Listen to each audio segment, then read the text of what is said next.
Come dream with me tonight. Hi, my name is Teddy Ruxpin. Can you and I be friends? I really enjoy talking to people. I would like you to meet some of my other friends, too. We're going to have lots of good times together. Now, listen to this sound. That sound reminds you to open the book to page 1. Each time you hear that sound again, you turn a page, okay? There's a picture of Grubby. He's been a good friend of mine for a long time. Say hello to our new friend, Grubby. Oh, hi there. How are you? Remember, turn the page. Hey, Grubby, do you remember this song?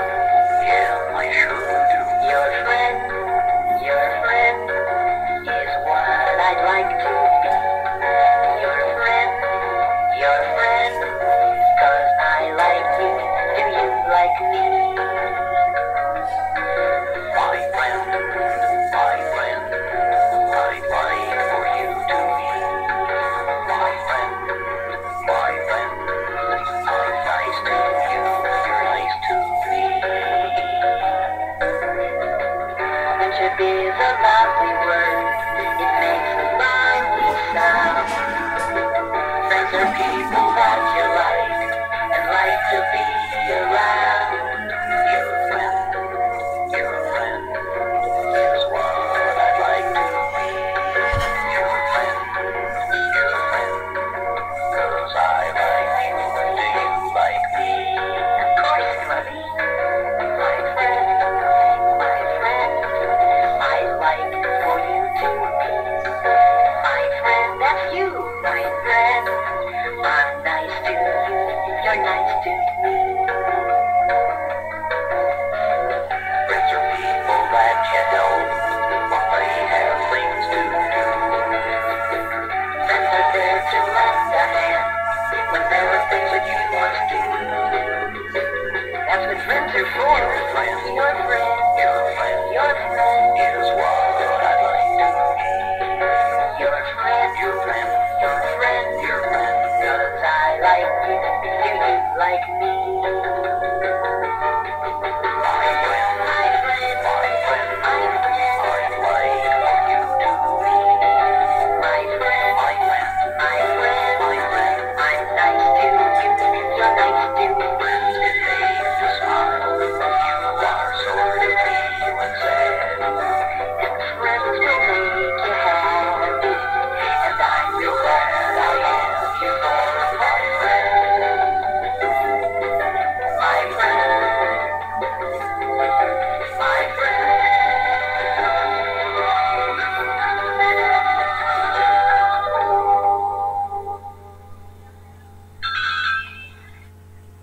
Grubby and I had always wanted to go in search of new and wonderful things. Then, one day, we found an old treasure map. The treasure was supposed to be hidden in the far-off land of Grundo. And so we left our homeland of Relonia and set out on our great adventure. Let's go to far-off places and search for treasures bright. Grundo was a long way from Relonia, and after walking for many days, it didn't seem like we had made much progress. Teddy, my feet are getting sore. I must have stepped on every rock between Relonia and here. You didn't tell me that adventure seeking would be this hard on my feet. As you can see, Grubby does have a lot of feet to worry about. So we decided to camp there overnight. The next morning, Grubby's feet were better, and we continued on our journey. That was the day we met Newton Gimmick. Oh, hello there. My name is Newton Gimmick, but everyone just calls me Gimmick. I'm an inventor. Oh, yes, indeed. We discovered that Gimmick is a marvelous inventor. Oh, I think marvelous inventor might be exaggerating. It would probably be sufficient to say, wonderful inventor. We all also discovered that Gimmick is modest. We told Gimmick that we were on a journey to find a treasure. He said that one of his latest inventions might be very useful to us. Grubby and I were very interested, so we went to Gimmick's house to see just what this new invention was. Yes, here it is. I call it an airship. It looks like a boat. Oh, well, as a matter of fact, it did start out to be a boat, but then I realized that I'm not very close to water. No, you're not very close to water. Yeah, it would be kind of good for a boat to be close to water. Precisely. That was my exact conclusion. But then the idea hit me. If a boat could float on water, it could also float on air. If the air is hot, that is. Gimmick explained that by pumping hot air into a giant airbag under the ship, the hot air would rise and cause the ship to lift off the ground. It sounded logical, but somehow something didn't seem quite right.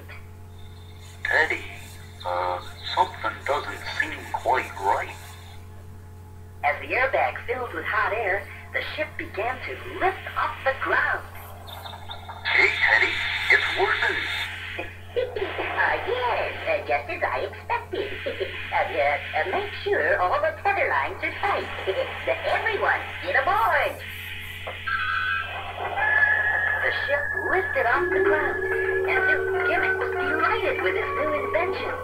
But somehow something still didn't seem quite right. Do you know what it was? Teddy, something still doesn't seem quite right. And I think I know what it is. Whoa! Hey, we're tipping over! Watch out, Bobby!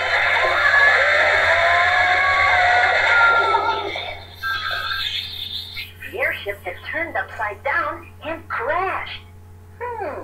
Apparently, something wasn't quite right. Oh, really? Maybe it was the hot airbag trying to get out from under the ship? Yes, Grubby. That may be it. What Grubby said was correct. By any chance, did you expect what would happen? We discovered that the hot air should pull the ship up into the sky, not push it, which meant the ship would have to be suspended by ropes from the airbag. Indeed, Teddy. And once we had done that, everything was all right. Well, almost all right anyway. You see, we could make the ship go up and down okay, but we couldn't steer it very well. In fact, we got stuck in a tree. Suddenly, we heard a tiny voice. Just what are you doing in my tree? Who said that? I said that, and I'll say it again. Just what are you doing in my tree? We discovered that the voice was coming from a tiny flying lady. Hey, would you look at that? What is it? I'm a wood sprite. Oh, no, there is no such thing as a wood sprite. Oh, no? And I suppose there's no such thing as a big bag of air stuck in my tree. But there it is, big as life. She was a real wood sprite, no bigger than a bird, and very pretty. Well, how about moving this bit? Oh. Do you really think I'm pretty? Oh, yes, I certainly do. Oh, I'm so sweet. And who are you? Well, I'm Teddy Ruxpin, and this is Grubby, and this is Newton Gimmick. How do you do? How do you do? How do you do? My name's Yoda. I'm pleased to meet you, and I'm sorry if we damaged your tree. Oh, that's all right. Is there anything I can do to help? Well, I'm not sure. You do understand the simple basics of aerodynamics, don't you? Huh? Leota showed us how to get down out of the tree. Then she gave us some ideas about steering the airship. Now, in order for your airship to move in any given direction, you must apply a force in the opposite direction, such as this large, manually driven propeller. Then you will have to know something about the effect of wind and various aspects of navigation. It's very simple. Well, it all sounded very confusing at first, but Leota had been flying all of her life, knew just what we should do to make the airship work. And so at last the airship flew perfectly. We said goodbye to Leota. Goodbye! Goodbye! Goodbye. Goodbye, everyone! And we were off on our way to Grundo in search of adventure and maybe to find a treasure. Grumpy and I had met two new friends, Gimmick and Leota the Wood Sprite. And I think we started to learn that it probably wouldn't matter too much if we ever found a treasure or not. The important thing would be the people we would meet and the things we would discover along the way. Come and discover the world with me. There are lots of people we can meet, lots of things to see. So come and discover the world with me. Oh, What makes the leaves in autumn fall? what irritates a honeybee? Why are some people 6 feet tall? And others only 3. What makes snow in winter fall? How does a sheepdog see? How come my favorite rubber ball can't bounce into a tree? And sometimes when I trip and fall, why does the ground jump up at me? Huh, I never thought about that. Come and discover the world with me. There are lots of people we can meet, lots of things to see. So come and discover the world with me. Do you think that a snowflake knows just what shape it's gonna be? Now do you think a duck has toes? Why does a dog have fleas? Why are there feathers on my nose? What causes me to sneeze? Where does a balloon go?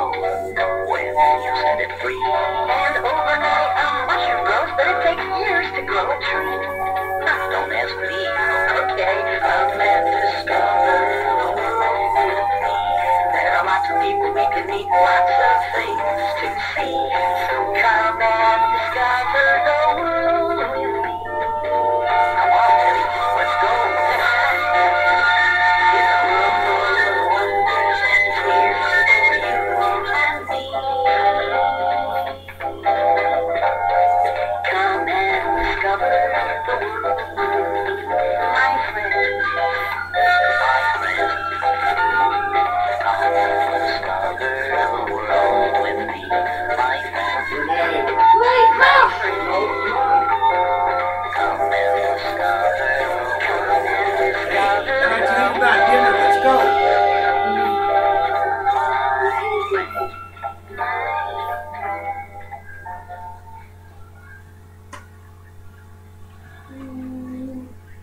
Mm.